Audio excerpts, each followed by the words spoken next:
হাতি পিঁপড়ে হাতি ও মশার গল্প। বাংলা নীতিকথা।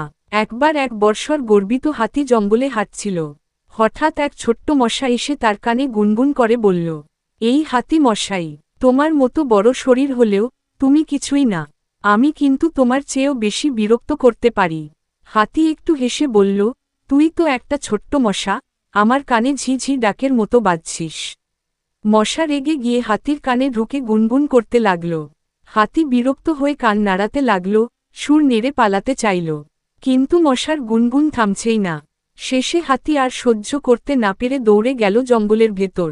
একসময় মশা নিজেই বেরিয়ে এসে বলল, দেখলে আমি কত শক্তিশালী। কিন্তু তখনই এক জাল বিছানো ছিল গাছের ডালে, সেখানে গিয়ে মশা আটকে গেল। এক মুহূর্তেই সে মারা গেল। সাদা চেক মার্ক বোতাম নীতিশিক্ষা। নিজেকে বড় ভেবে গর্ব করা উচিত নয়। ছোট কেউ ছোট বলেই দুর্বল নয়, আবার বড় কাউকে ছোট ভাবাও ঠিক নয়। অহংকারের শেষ ফল ভালো হয় না।